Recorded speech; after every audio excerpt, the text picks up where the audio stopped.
합심해서 기도해 주시기를 바랍니다. 유대교에서 가장 그 영향력 있는 그 교파가 이제 종파가 이제 바리새파죠. 우리가 뭐 사두개파도 있고 바리새파도 있고 에세네파 이렇게 있는데요. 이제 바리새파도 이제 두 파로 나누게 됩니다. 거기서 이제 그 율법을 갖다가 좀 이렇게 보수적으로 아주 문자적으로 더 강력하게 지키자라는 그 학파가 이제 샴마이 학파라는 학파가 있고요. 또 약간 좀 자유롭게 좀 어떻게 보면 좀 진보적일 수 있는데 이렇게 부드럽게 좀 지키자 이렇게 이제 하는 실레 학파라는 학파가 있습니다. 그래서 두 학파가 이제 바리새파의 이제 양대 산맥이라고 할 수가 있습니다.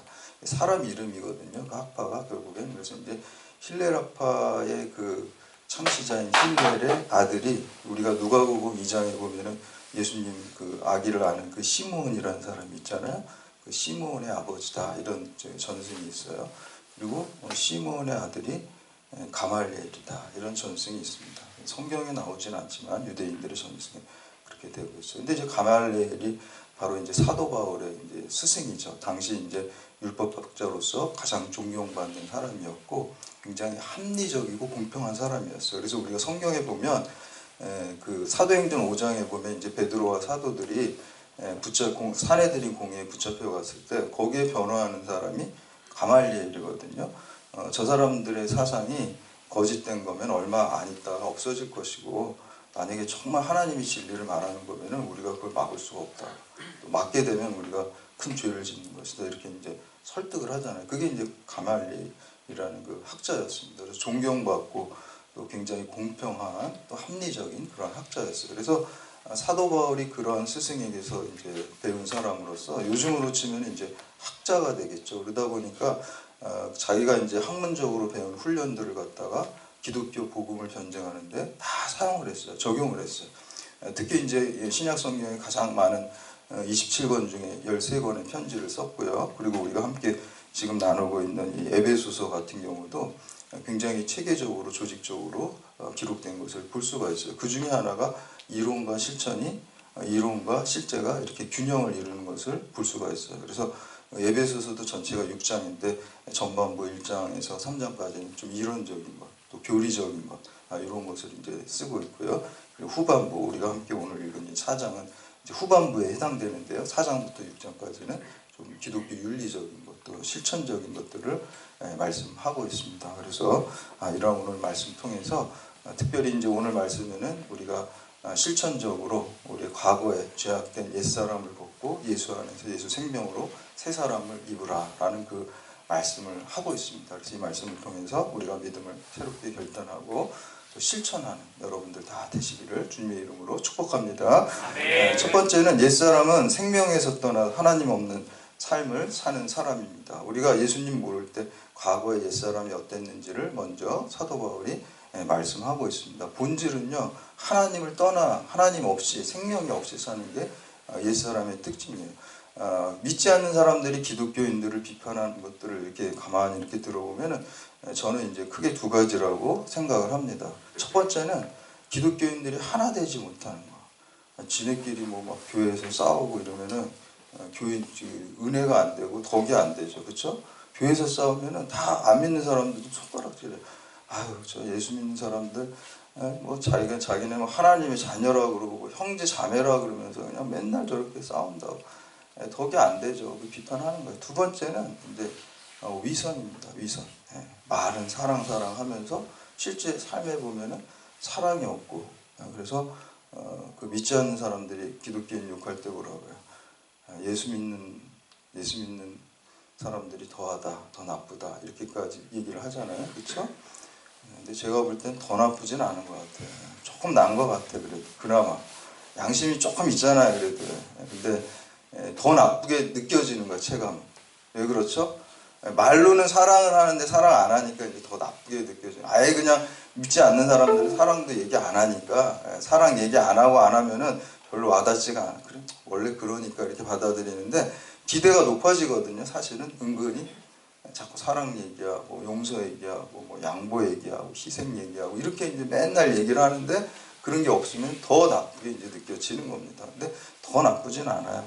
그래서 그런데 하여튼 그런 것들이 이제 기독교인들 비판하는 것 중에 하나라고 합니다. 그래서 이제 지난 시간에 하나 되지 못한 교회에 대해서 우리가 교회의 다양성 속에서 예수 그리스도를 머리로 한 무리로 하나 되라, 성령의 하나됨의 역사를 하라, 그리고 어디 가서든지 피스메이커로서 하나됨의 사명을 우리가 감당해라 라고 이제 지난 시간에 우리가 함께 나눴습니다. 오늘 말씀에는 위선된 삶, 그렇게 가식적인 삶에 대해서 기독교인들이 비판하는 것에 대해서 이제 거룩한 삶을 살아라, 새 사람으로 예수 생명으로 새롭게 살아라, 이렇게 이제 말씀하는 것을 볼 수가 있습니다. 우리 17절에서 19절까지 말씀 함께 공독합니다. 시작.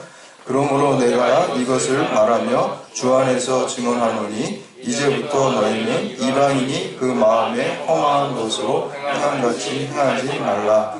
그들의 충분히 어두워지고 그들 가운데 있는 무장과 그들의 마음이 거두심으로 말미암아 하나님의 생명에서 떠나 있도다.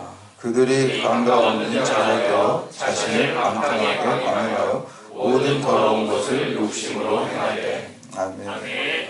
옛사람의 특징은 하나님을 떠나는 거예요. 하나님 생명의 창조자시고 생명의 근원이시고 우리에게 영원한 생명을 주시는 하나님을 떠나 있다는 게 옛사람의 본질입니다. 그러니까 그 옛사람은 아무리 자기가 잘나봤자 결국에는 그 결론은 사망과 죽음으로 이제 결론이 됐어요.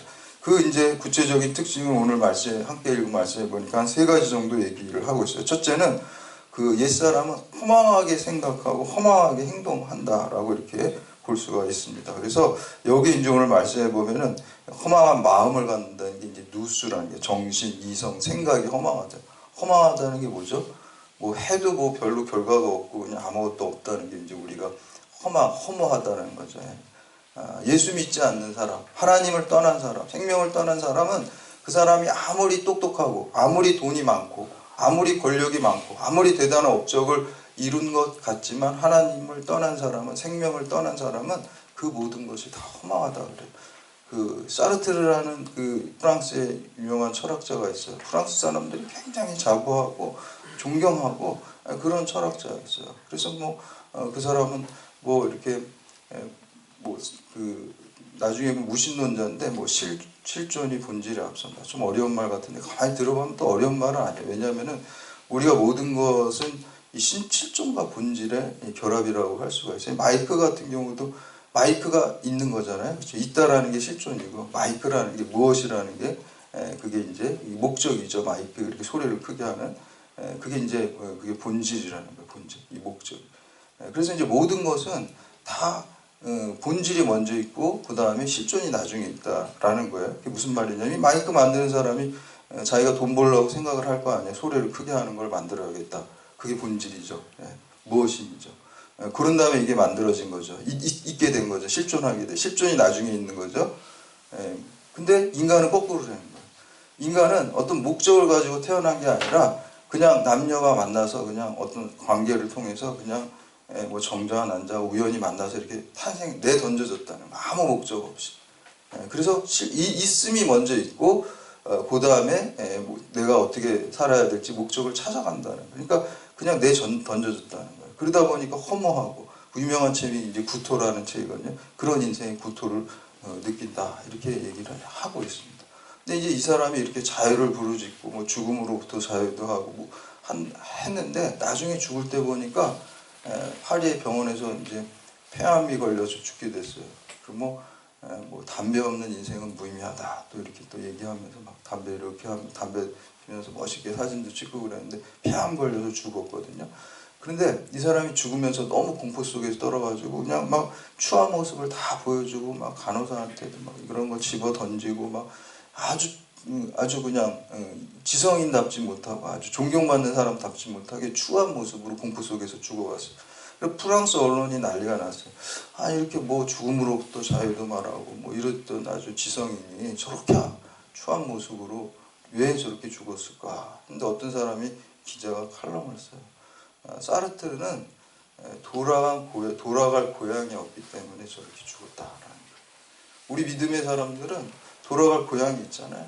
그래서 평안히 잠시의 이별을 하는 거기 때문에 천국을 바라고 가는데 그 사람은 돌아갈 고향이 없기 때문에 그렇게 불안해하면서 죽었다라는 거예요. 그래서 그 사르트라는 사람, 또 까미라는 사람, 니체라는 사람들, 이 사람들은 이제 다 무신론자인데 공통점을 이렇게 보니까 인생이라는 것은 의미가 없고 그리고 목적도 없다. 그냥 사는 것이다.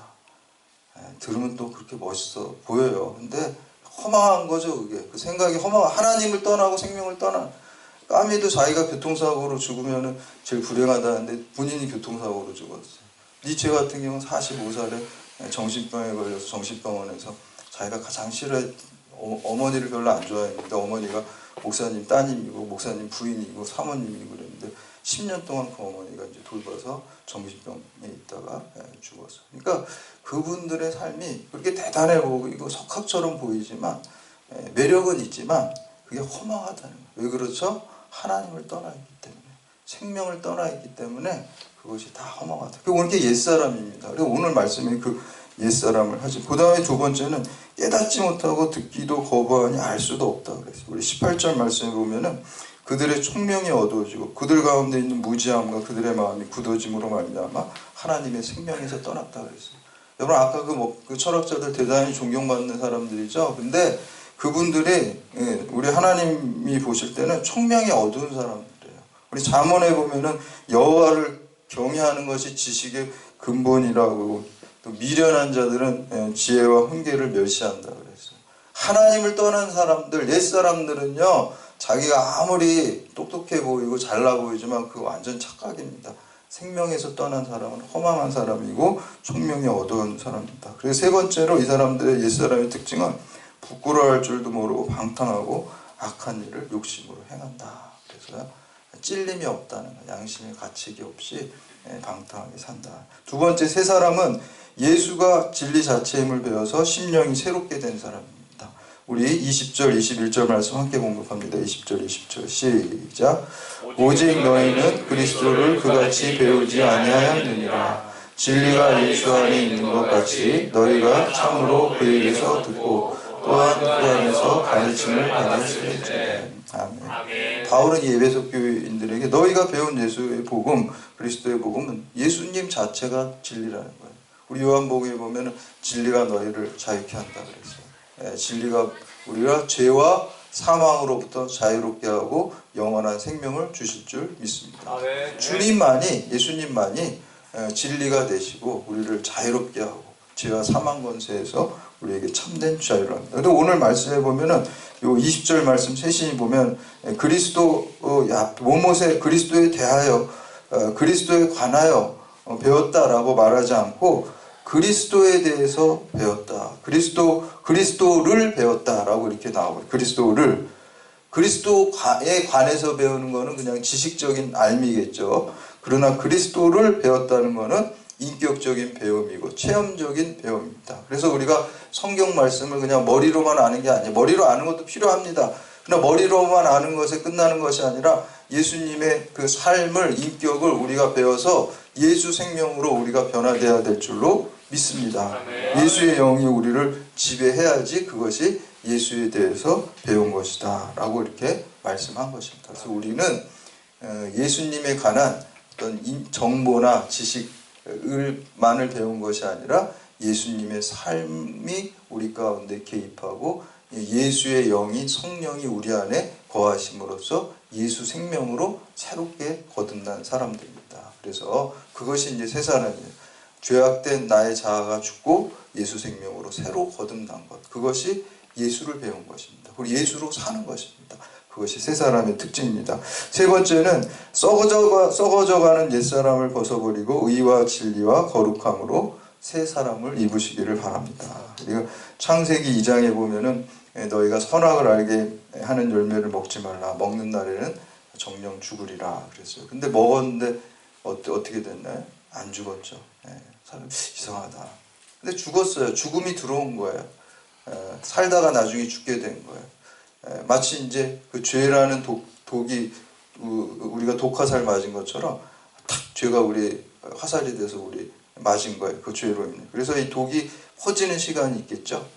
그 퍼지는 시간이 생명의 시간이에요. 그러니까 우리도 다 죽어요. 죄의 독화살을 다 맞았어요. 아담으로 인해. 그래서 이제 퍼지는 시간이 70년, 80년, 요새 100세, 길어야 100년이잖아요. 100년 안에 뭘 해야 되나요? 해독제를 구해야 되잖아요. 해독제가 뭡니까? 예수 그리스도의 보혈의 피입니다. 그러니까 우리가 살아있을 때 이 해독제를 맞아야지, 그래야지 영원히 살 수가 있습니다. 그래서 우리가 지금은 은혜 받을 만한 때라 그러잖아요. 은혜 받을 만한 때가 뭐예요? 구원의 날이로다 그러잖아요. 지금 인생의 때가 은혜 받을 때고 구원 받을 날입니다.